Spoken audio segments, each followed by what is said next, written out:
Hey everybody, we're back. And just before the break, we were talking to this amazing lady, Judy Wignall, about her new book about fireflies and about a man who can meditate and call sharks up from the deep.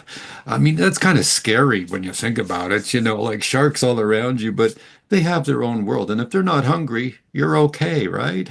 So and, and so that's an amazing thing. A shark caller, you called him. I had never heard that term before, but that makes perfect sense to me. Now, he lived with native people, Yeah. and my mentor once told me, who are the happiest people in the world? The person who's living in a penthouse in New York City or the person who's living in a mud hut in a village somewhere? And I, I love that you say that. One of the stories that a lot of the fishermen used to tell, and this was in a resort town in Mexico, was they'd go fishing in the morning. They had food for their families. They'd spend the afternoons in hammocks in the amongst the palm trees and just playing with their families and enjoying. And they said, "This is our life every day. And here come you Westerners, where you Mhm. have to have ambition and you have to work to make all this money. And then what do you do when you have all this money? You come to our beaches and you come to fish and you come to spend the afternoons and a hammock so that you have time to be with your family." Right. I've heard that before that that yeah, you're all worried about your 401k and your pension and you get all this money and then what do? You Well, and eat. even in terms of my book, I talk about it's the importance of now and don't wait for the good stuff. We live in a culture that tells us, oh, you can relax as soon as you get your degree. Oh, no, no, no, wait. Now you can relax once you get your job and your 401k and you have the this and once you have your family and once you have your house. And we always put it in the future, in the future, in the future. And but then we turn around and we say, oh, life is a journey. Enjoy the journey. It's not all about the destination, but we really don't stop to think what that means. And, even people as they wake up and they say, yes, I want to transform the world. And we do that by transforming ourselves.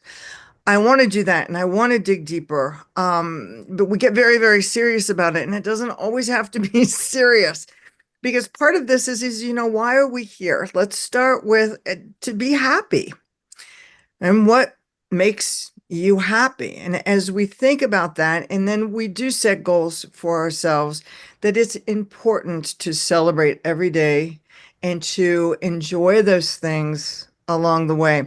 I always say there are many different paths to get to the top of the mountain. And honestly, that's why I've incorporated these 20 different people from around the world doing amazing things. I've learned lessons. They each have different ways to express those because there's not only just one way to the top of the mountain. It's like when you find those books when someone says, oh, this is how to diet and lose 20 pounds in 10 days, but you have to do it my way because no other way will work. Or this is how to make $1 million in a month.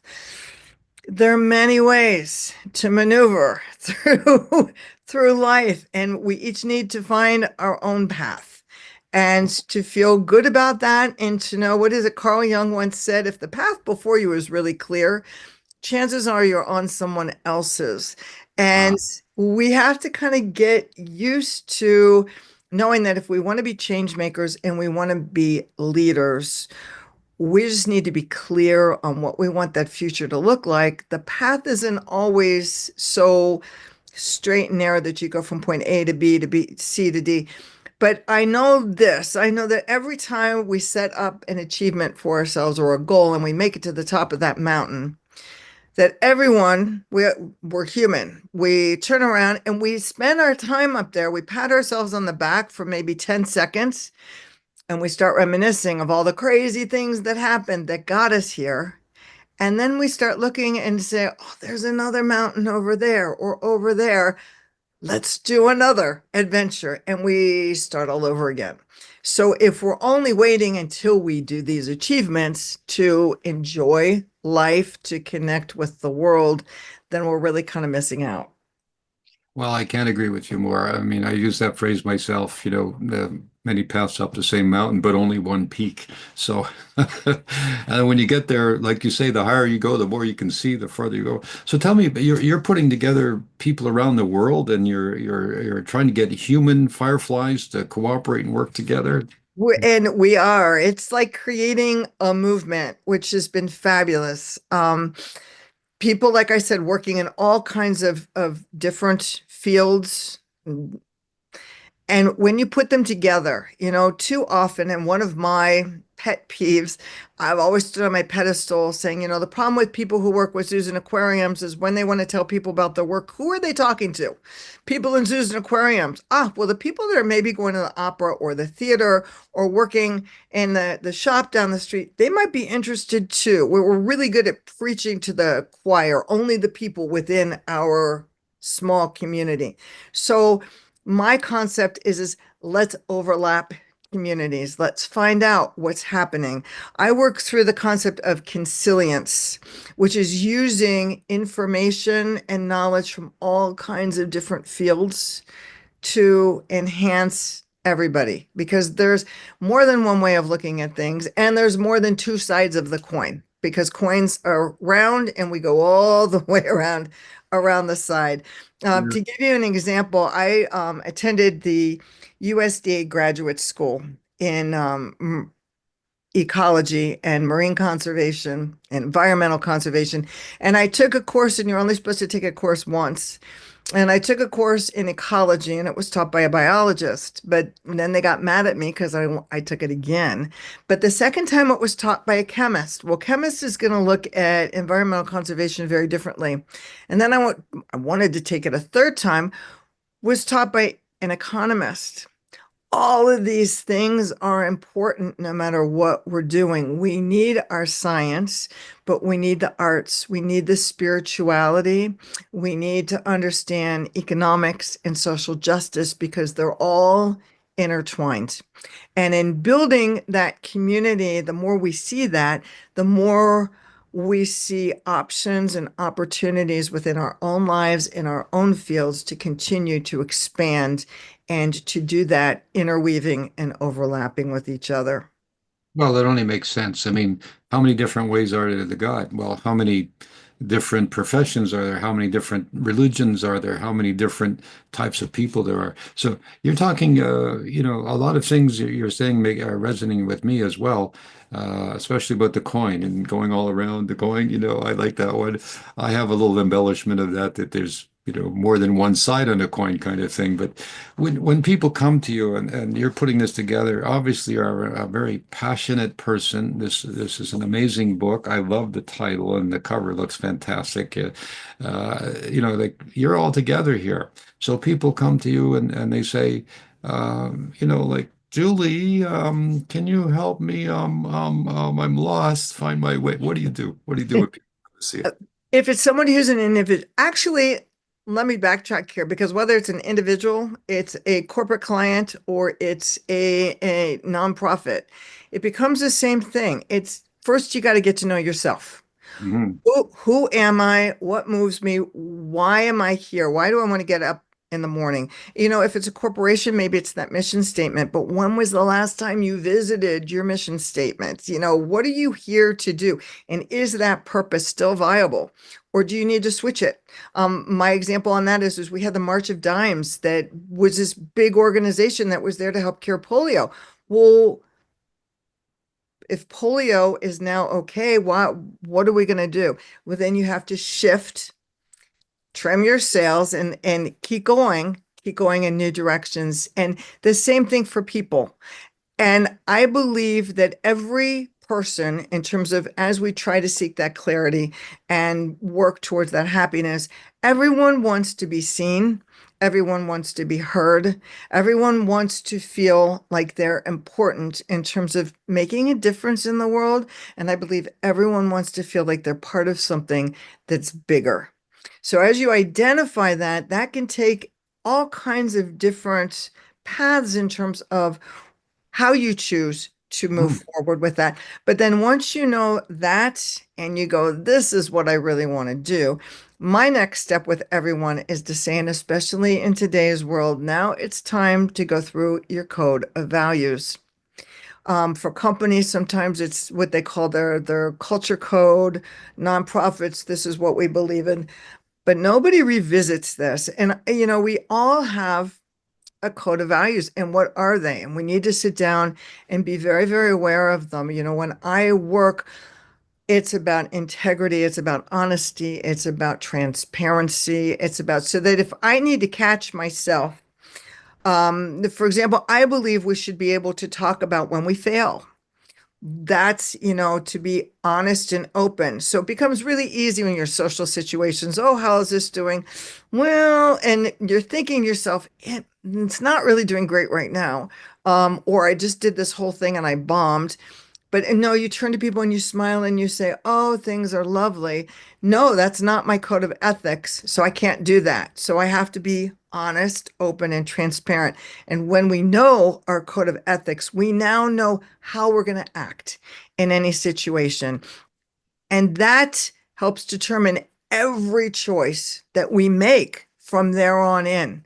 If someone says to you, "Oh, Douglas, I would love to work with you, but is it okay if I pay you in cocaine?" You're going to go, "I'm sorry, this could be millions of dollars you're giving me, but I've got to say no, it's not part of my code of values." It keeps us from getting into trouble.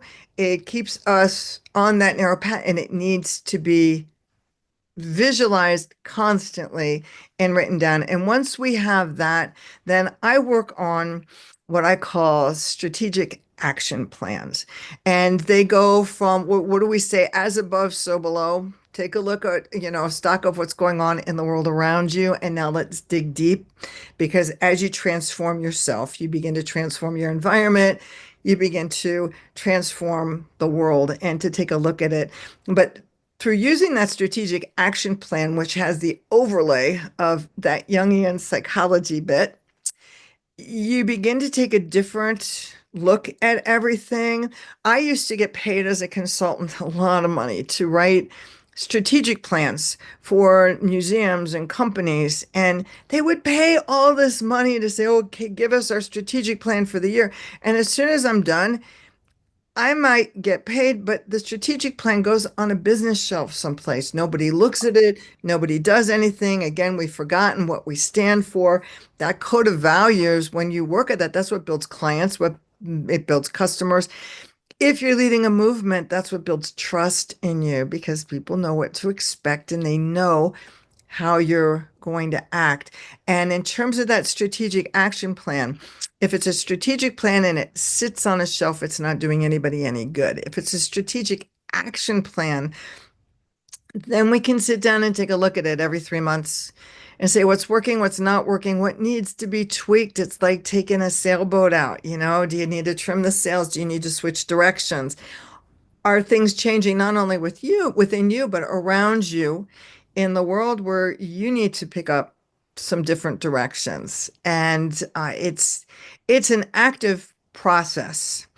And but it's one that when you have the encouragement, and that's the concept of building a movement, when you have the encouragement and the support, know that there's a safe space to explore all these things, then you can move forward.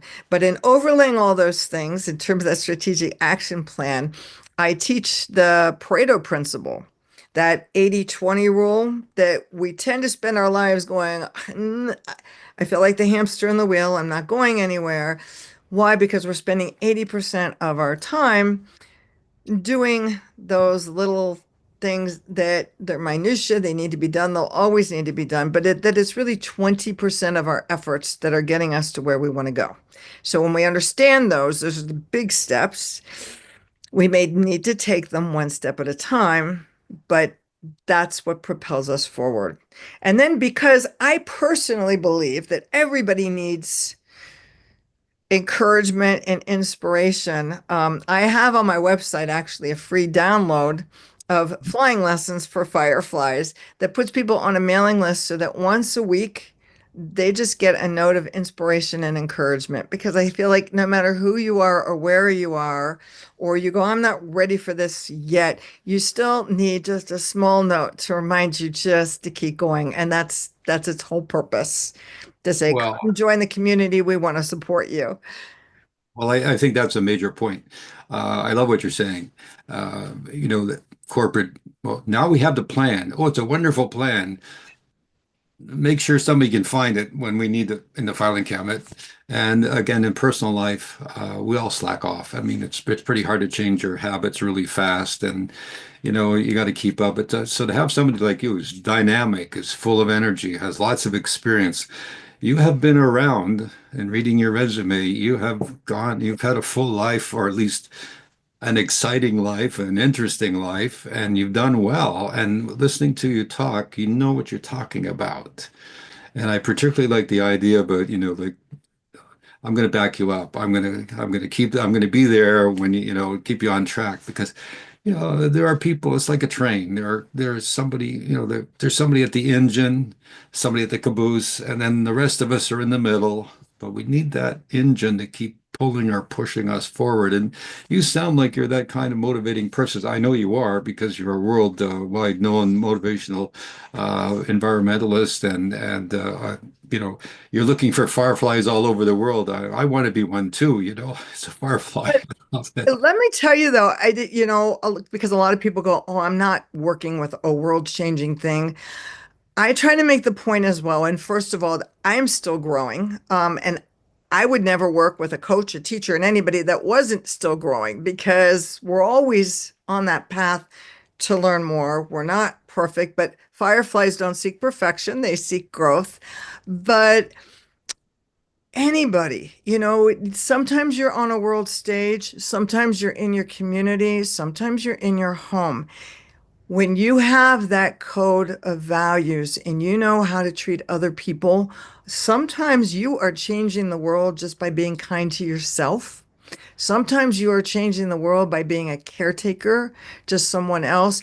It's not always that global action. And there are different times in our lives where we play big, we feel like we're playing small. We don't realize that the impact that we have, whether it's raising children or taking care of dogs or cats, or that we're still having that major, major impact on the world.